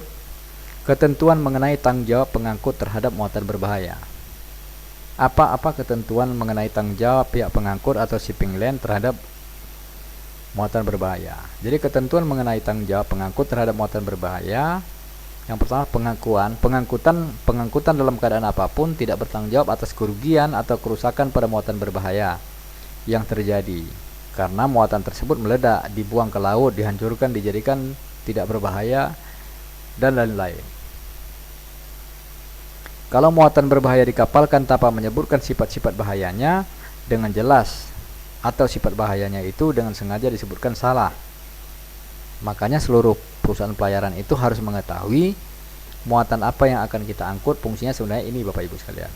Dia harus tahu muatannya apa, kargonya apa, jenisnya apa, sehingga mereka bisa mengambil kesimpulan bahwa apakah muatan ini bisa diangkut apa tidak, dan mereka punya perizinan apakah tidak untuk mengangkut barang berbahaya ini. Karena setiap kapal itu memiliki perizinan yang berbeda-beda, Bapak Ibu. Misalnya kapal A khusus dia hanya mengangkut kontainer yang sifatnya berbahayanya kategori tidak kelasnya kelas 9 atau kelas apa gitu ya, tidak terlalu berbahaya. Ada juga kapal yang memang khusus dia mengangkut klasifikasi barang khusus barang berbahaya. Jadi izinnya itu beda-beda Bapak Ibu sekalian. Jadi setiap kapal itu beda-beda fungsi izinnya, izin angkutnya Bapak Ibu sekalian. Ada yang bisa angkut barang berbahaya, ada juga kapal atau shipping line itu yang tidak bisa mengangkut barang berbahaya.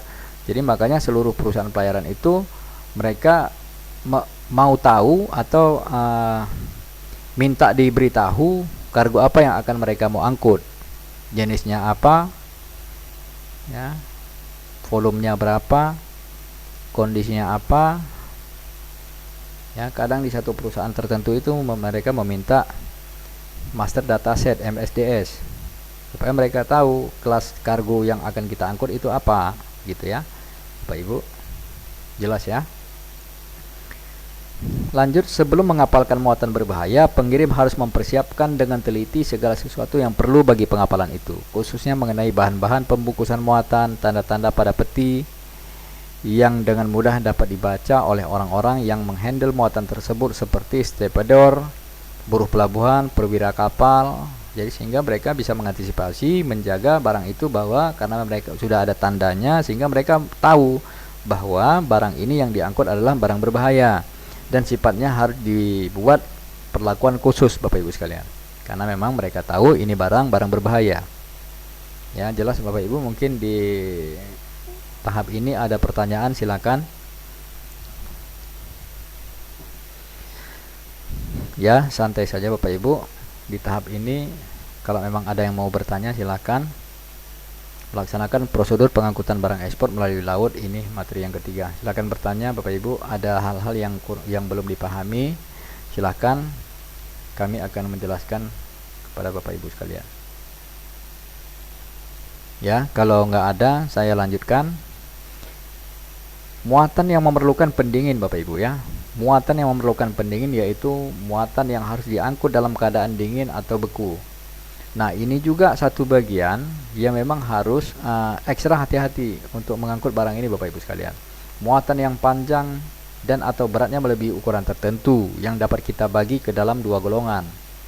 Jadi long leg cargo, muatan ekstra panjang adalah muatan yang panjangnya tiap kolo satuan pengapalan seperti peti, kerat, karung melebihi batas tertentu disebut juga extra leg cargo. Ya gitu Bapak Ibu ya. Jadi muatan pendingin ini sebenarnya macam reefer, misalnya kontainer reefer, dia harus diperlakukan memang muatan khusus Bapak Ibu sekalian, karena dia tidak boleh misalnya mati mesinnya ya, mesin pendinginnya mati sehingga mengakibatkan di tengah laut muatan kargo itu menjadi busuk atau menjadi rusak karena generatornya mati Bapak Ibu sekalian. Jadi ini harus diperhatikan oleh pihak kapal, harus dilakukan pengawasan Bapak Ibu secara rutin di atas kapal. Makanya harga angkut muatan dry dengan muatan reefer jauh berbeda Bapak Ibu sekalian. Jadi 2 kali lipat. Contoh misalnya mengangkut ya muatan dry itu $500, mengangkut muatan reefer itu bisa $1.500. Jadi selisihnya sangat jauh sekali. Karena kenapa? Ya seperti itu Bapak Ibu sekalian, bahwa pengawasan yang harus ekstra dilakukan oleh pihak pelayaran atau pihak shipping line di atas kapal saat menuju ke pelabuhan tujuan. Jangan sempat kargo itu atau mesin pendingin itu mati sehingga mengakibatkan barang atau isi di dalam kontainer bisa rusak atau busuk Bapak Ibu sekalian. Jadi itu fungsinya. Ya, muatan pendingin ya, atau muatan yang ini muatan panjang. Kalau muatan panjang ini atau beratnya melebihi itu namanya long leg cargo, muatan ekstra panjang. Ini klasifikasinya juga, harganya juga bisa berubah, bisa berbeda dan bisa lebih mahal memang. Karena memang sepis yang disiapkan ini sudah disiapkan sepis khusus Bapak Ibu sekalian. Jadi kita hitung misalnya panjang kontainer 40 feet itu 12 meter, yang 20 feet itu 6 meter. Kalau yang ini misalnya makan sepis panjangnya 15 meter atau 17 meter, tentu makan sepis. Karena harus ada pekerjaan ekstra tambahan yang dilakukan di atas kapal untuk menyeimbangkan kargo ini supaya tidak oleng. Karena tempatnya biasanya kalau kargo di atas kapal itu untuk kontainer misalnya, kontainer untuk 40 feet atau 20 feet sudah ada tempat khusus. sudah ada tempat atau slot-slot khusus, jadi tinggal menempatkan saja. Sementara kalau kargo muatan yang long leg kargo, muatan ekstra panjang ini kan belum ada, sehingga pihak pelayaran atau shipping line harus menyiapkan dulu, mempersiapkan alat tambahan untuk menempatkan muatan kita di atas kapal atau di atas palka. Itu makanya perbedaan nilai harga itu jadi berbeda Bapak Ibu sekalian. Jadi ini harus dipahami juga. Ya, mungkin di tahap ini ada pertanyaan, mungkin Bapak Ibu silakan. Kalau nggak ada kita lanjut ya. Happy lift cargo. Ya. Apa itu happy lift cargo Bapak Ibu? Happy lift cargo yaitu muatan yang beratnya setiap kolo melebihi batas tertentu, pada umumnya ditetapkan sebesar 21 ton. Itu happy lift cargo, itu biasanya kargo-kargo muatan yang berat. Muatan yang kondisinya berat, besar, lebar, tinggi, nah itu namanya termasuk happy lift cargo. Ya Bapak Ibu ya, termasuk happy lift cargo. Kemudian kontainer atau peti kemas secara umum digambar sebagai gudang yang dapat dipindahkan, removable warehouse yang digunakan untuk mengangkut barang, merupakan perangkat perdagangan dan sekaligus juga merupakan komponen daripada sistem pengangkutan barang dan sekaligus melindunginya dari kemungkinan kerusakan. Jadi fungsi kontainer itu Bapak Ibu sekalian. Kontainer atau peti kemas umum digambar sebagai tempat wadah untuk menempatkan barang supaya jauh lebih aman Bapak Ibu. Ya. Jauh lebih aman. Oke, itu fungsi kontainer Bapak Ibu sekalian. Ya. Kemudian kita lanjut. Ya. Yang dimaksud dengan kontainer itu adalah freight kontainer atau kargo kontainer Bapak Ibu. Dan harus ditarik batasan tegas dengan kontainer yang disebutkan di atas. Yang disebutkan di atas. Itu yang dimaksud dengan kontainer atau freight kontainer atau kargo kontainer. Kemudian kita lanjut ke besi baja dan besi baja tahan karat, aluminium ekstrusi, fiberglass, kayu lapis, plywood. Jadi bahan baku peti kemas terdiri dari sini bahan bakunya. Jadi terdiri dari baja, aluminium ekstrusi, fiberglass, kayu lapis, plywood. Jadi itu. Jadi bahan baku peti kemas Bapak Ibu. Kemudian ada tabel ukuran dan kapasitas kontainer. Jadi ukuran kontainer itu ada jenis-jenisnya, misalnya yang 20 feet, 40 feet. Ukurannya berbeda-beda Bapak Ibu sekalian. Jadi ukuran dalam misalnya panjangnya 5,8 meter, kemudian lebarnya 2,3 meter, tingginya 2,2 meter. Itu khusus yang untuk 20 feet. Ya, maksimum 5,9 lah. Maksimum 6 meter, ya. Maksimum panjang 6 meter, lebar 2,3 meter, tinggi 2,2 meter. Itu khusus untuk 40 feet. Yang 40 feet ya, maksimum panjang itu 12 meter, lebarnya 2,34, tingginya 2,47. Nah, itu maksimum untuk yang panjang 40 feet. Kemudian lebar daun pintu. Daun pintu lebarnya kalau yang 20 feet itu 2,33 meter. Ya, panjang. Lebarnya 2,1 meter. Itu yang 20 feet. Ya, daun pintunya. Sementara yang 40 feet daun pintunya lebar 2,3, panjang 2,3, lebar 2,2 Bapak Ibu. 2,2. Jadi saya kira itu ya Bapak Ibu sekalian ya. Jadi bobot besi peti kemas, jadi ukurannya memang tabel ukuran kapasitasnya beda-beda Bapak Ibu sekalian ya. Ya Bapak Ibu ya. Nah, itu. Jadi tabel ukurannya itu beda-beda Bapak Ibu. Ya. Kemudian jenis-jenis peti kemas. Kontainer untuk muatan kering, dry container, kontainer untuk muatan cair dan muatan bulk, liquid bulk atau dry bulk cargo, kontainer untuk muatan khusus yang memerlukan perlindungan. Jadi jenis-jenis kontainer itu ada yang dry, ada yang river, ada yang brick bulk, jadi macam-macam jenis peti kemas. Jadi ada yang apa namanya OP, OT, open top ya. Jadi macam-macam. Ada kontainer dry, ada WH, tarif UC, macam-macam jenis-jenis peti kemas. Ya, jadi ada flat rack Bapak Ibu ya. Jadi macam-macam. Oke, lanjut.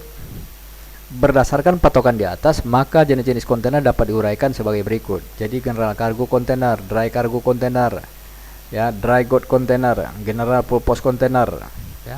Termasuk dalam kelompok ini adalah closed container dengan pintu pada salah satu ujungnya. Kontainer terbuka ya dengan pintu pada ini dry container, ini kontainer dengan pintu pada salah satu ujungnya. Ini dry container Bapak Ibu. Oke. Kemudian closed container dengan pintu pada salah satu ujungnya dan pada sisi-sisinya. Nah, itu dry container. Kalau open top container, ya, soft container, removable roof container, top leading container, open seat container, seat loading curtain, ya, seat container, open wall container, open top, open set container, filter container. Jadi macam-macam tipe kontainer Bapak Ibu sekalian ya. Open top seat, ya, open top, open seat, open end container, ya. Skeletal container, kontainer rangka, hull head container, ventilasi container. Jadi tipe kontainer beragam Bapak Ibu sekalian. Baik, kita lanjutkan. Terminal container, refrigerated, ya, reefer container, insulate container, heater container, cool container. Jadi ini kontainer reefer Bapak Ibu sekalian. Kemudian tangki, tank container, ya, bull liquid container, compressed gas container. Ini tangki ya, isotank, ya, isotank. Kemudian dry bulk container, bunker, ya, bull freight container, platform container. Termasuk dalam kelompok ini adalah cattle container, hanging, garment container, mill rail container. Jadi banyak tipe-tipe kontainer Bapak Ibu, ya. Kemudian kontainer yang dimasukkan dari luar daerah pabean, luar negeri ke Indonesia, pemasukannya diizinkan sementara berdasarkan pasal 23 ordonasi BA OB garing RO garing OR dalam jangka waktu 3 bulan sesuai konversi tersebut di atas harus dikirim kembali ke luar negeri, ya, luar daerah pabean, baik diisi barang maupun dalam keadaan kosong, ya. Jadi seluruh kontainer dimaksud harus terisi Bapak Ibu sekalian, ya, harus terisi. Kalau memang tidak terisi ya dikembalikan dalam posisi empty container ke negara tujuan Bapak Ibu sekalian. Kemudian apabila kontainer tersebut digunakan untuk mengangkut barang di dalam negeri, dalam daerah pabean, maka terlebih dahulu dipenuhi ketentuan impornya, yaitu membayar bea masuk, PPN, PPH menurut ketentuan yang berlaku Bapak Ibu, ya. Ya. Istilah dalam penggunaan kontainer. Jadi istilah dalam penggunaan kontainer FCL sama dengan full container load, yaitu kontainer terdiri dari satu jenis barang, baik pengirim, supplier maupun penerima barang. Importer terdiri dari satu orang. LCL, ya. LCL itu less container load, yaitu kontainer yang berisi berbagai jenis barang, baik pengirim, supplier maupun penerima barang. Importer lebih dari satu orang. Container freight station, yaitu tempat penumpukan kontainer. Status RCL di sini muatan, di stacking dan di stripping Bapak Ibu sekalian. Jadi istilah-istilah dalam penggunaan kontainer. Jadi banyak istilah-istilah dalam penggunaan kontainer. Jadi ada FCL, ada LCL. Ya, kalau FCL itu muatan full dalam satu kontainer. Kalau RCL ini muatan separuh, ya, muatan tidak sampai satu kontainer, itu namanya LCL. Oke, Bapak Ibu bisa memahami ya, ya, istilah dalam penggunaan kontainer, ya. Kemudian container freight station, yaitu tempat penumpukan kontainer, status LCL, diisi muatan, di stacking dan di stripping. Ini biasanya di dalam pergudangan RCL misalnya, kita kumpulkan Bapak Ibu. Kita kumpulkan muatan yang tidak penuh untuk satu kontainer, kita kumpulkan dulu sehingga di dalam gudang kita sudah penuh untuk satu kontainer, barulah kita stacking atau kita stripping ke dalam kontainer. Ini namanya RCL, ya, container freight station. Ini namanya CFS atau gudang kita, tempat penimbunan atau penumpukan kontainer, penumpukan barang khusus RCL Bapak Ibu sekalian. Karena barang kontainer status RCL milik beberapa importir, maka di pelabuhan pembongkaran dikeluarkan stripping freight container CFS atau gudang, ya. Itu fungsinya Bapak Ibu, ya. Kemudian TU, ya, sama dengan 20 V equivalent, unit, yaitu kontainer berukuran terdiri dari 8 kaki lebar kali 8 kaki tinggi kali 20 kaki panjang. Jadi 8 kali 8 kali 20. Jadi demikian. Kemudian VU 40 feet equivalent unit, yaitu contoh berukuran terdiri dari 8 kaki lebar 8 kaki tinggi 40 kaki, panjangnya 8 kali 8 kali 40. Jenis kontainer TU atau VU adalah menurut ketentuan internasional standar dan organisasi ISO tahun 1997. Di samping kontainer menurut standar itu di atas, ada pula ketentuan lain, yaitu kontainer menurut standar Maritime Navigation dari Amerika Serikat dengan ukuran sebagai berikut. Jadi berbagai ukuran dan tipe kontainer sebenarnya di luar negeri dan di Indonesia juga berbagai tipe kontainer yang memang ada. Ya, di ISO, peraturan ISO di tahun 1967, di samping kontainer menurut standar itu di atas, ada pula ketentuan lain, yaitu kontainer menurut standar Maritime Navigation dari Amerika Serikat dengan ukuran sebagai berikut. Ya, 8 kaki lebar kali 8 kaki tinggi kali 35 kaki panjang. Jadi 8 kali 8 kali 35. Kemudian 8 kali 8 kaki lebar kali 8 kaki tinggi kali 24 kaki panjang. Itu 8 kali 8 kali 24. Kemudian 8 kaki lebar kali 8 kaki tinggi kali 18 kaki panjang. Jadi 8 kali 8 kali 18, Bapak Ibu sekalian. Jadi tipe kontainer itu bermacam-macam. Ya, Bapak Ibu harus pahami ya. Sampai di sini ada pertanyaan Bapak Ibu? Ya, kita akan menjawab, terserah baik di keynote speaker ataupun fitur chat. Silakan Bapak Ibu bertanya, kita akan menjawab Bapak Ibu sekalian ya. Jadi pelaksanaan prosedur pengangkutan barang ekspor melalui laut. Oke, silakan. Kalau nggak ada, saya lanjut ya.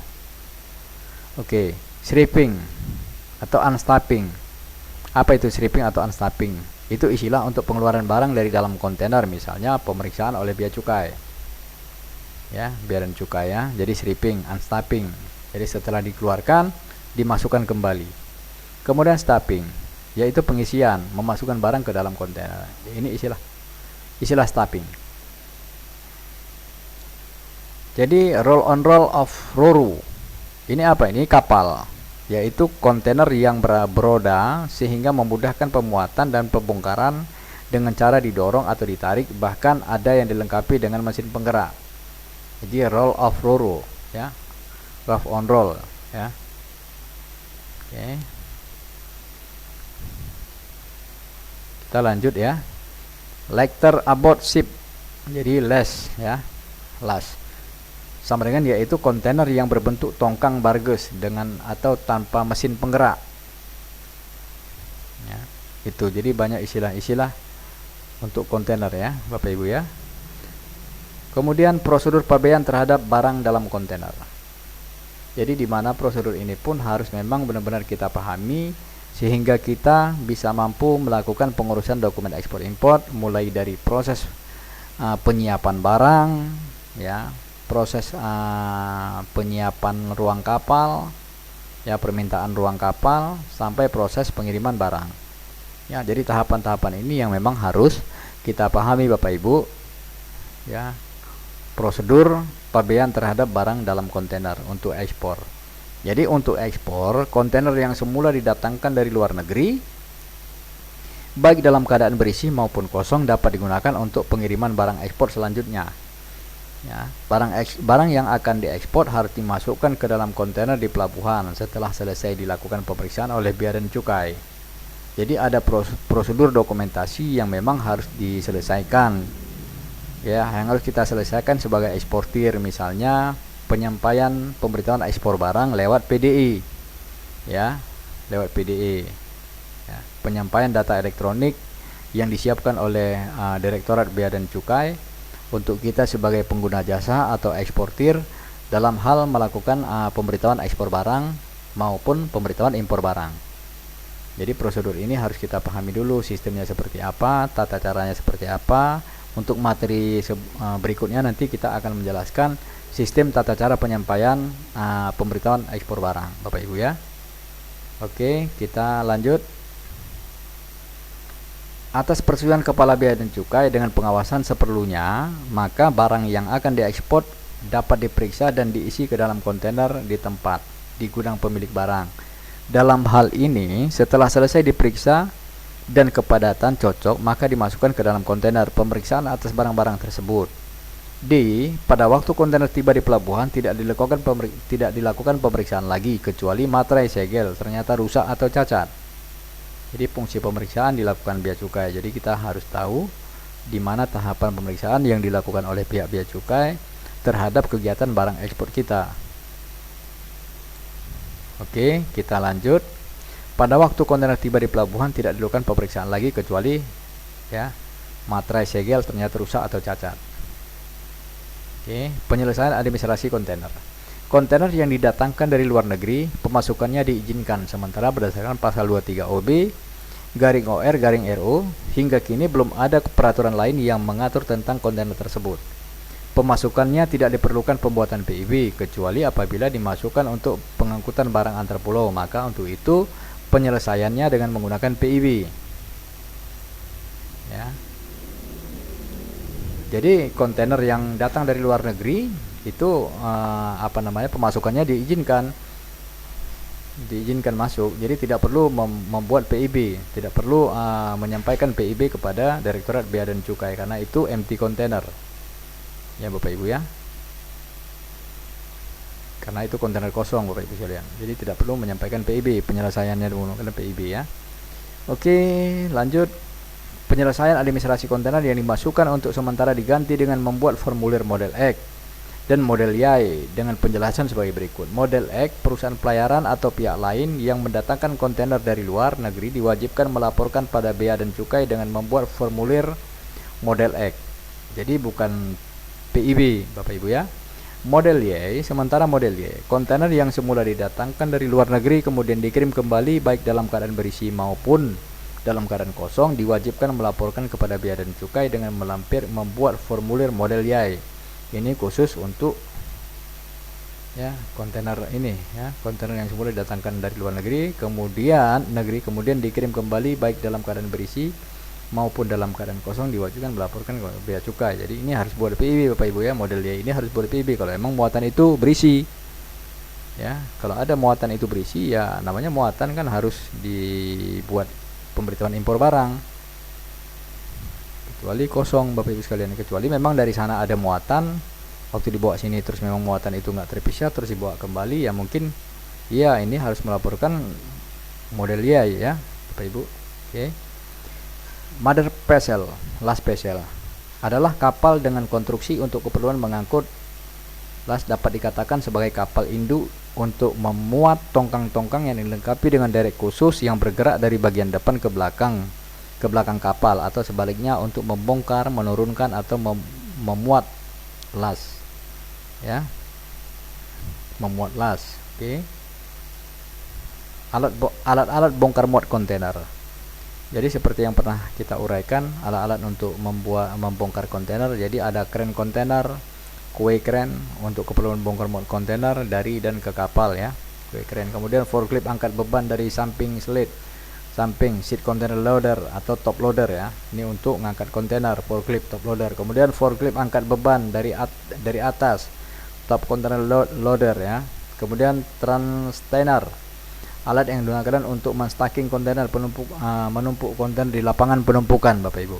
Jadi ini alat-alat bongkar muat kontainer yang harus kita pahami. Kemudian straddle carrier, alat untuk menstack kontainer di lapangan penumpukan, juga berfungsi sebagai alat transport maupun sebagai alat bongkar muat dari dan ke atas kapal untuk tipe kapal RoRo off ship stand. Ya, jadi ini fungsi straddle carrier. Ya Bapak Ibu. Kemudian door to door. Jadi jenis cara pengangkutan dengan kontainer. Jadi sistemnya itu namanya berbeda-beda. Ada door to door. Apa yang dimaksud door to door ini? Yaitu pengangkutan barang dengan kontainer dari tempat gudang pengirim barang sampai di tempat gudang penerima barang. Itu namanya door to door. Jadi dari gudang ke gudang. Terutama kontainer status full kontainer FGL karena barang dalam kontainer tersebut milik satu importir. Jadi itu fungsi namanya door to door.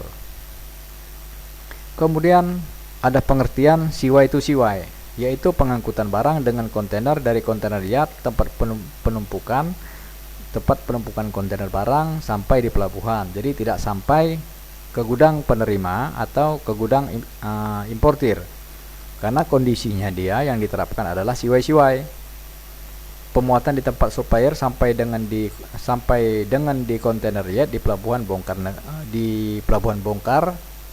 dalam negeri importir. Muatan tidak boleh diseliping oleh perusahaan tanpa sepengetahuan importir. Jadi kondisi ini CY-CY. Jadi tidak sampai ke gudang-gudang, tidak sampai dari gudang ke gudang, seperti door to door Bapak Ibu ya. Kemudian CFS atau CFS ya, yaitu pengangkutan barang dengan kontainer dari kontainer pengirim barang sampai di tempat gudang penerima barang importir, terutama kontainer status FGL karena barang dalam kontainer tersebut milik satu importir. Jadi begitu Bapak Ibu ya. Mungkin di sini istilah-istilah dalam dunia pelayaran, dunia forwarding, istilah-istilahnya memang banyak, jadi harus kita pahami Bapak Ibu sekalian. Kalau memang ada hal yang mau ditanyakan, Bapak Ibu silakan, saya menunggu pertanyaan-pertanyaan dari Bapak Ibu supaya kita bisa menjawab ya. Silakan gunakan kolom chat untuk bertanya atau speaker untuk bertanya langsung Bapak Ibu sekalian. Kita akan menjawab ya. Silakan Bapak Ibu.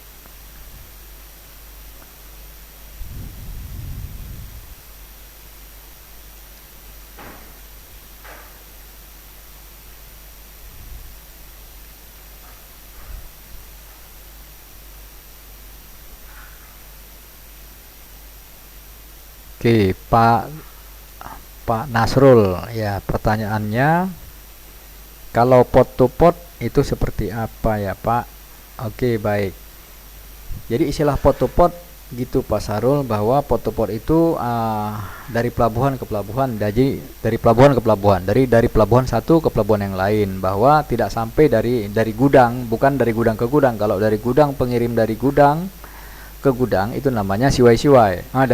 Itu namanya door to door. Jadi kalau pot to pot itu sama seperti kondisinya CY-CY. Cuman apa beda door dengan CY?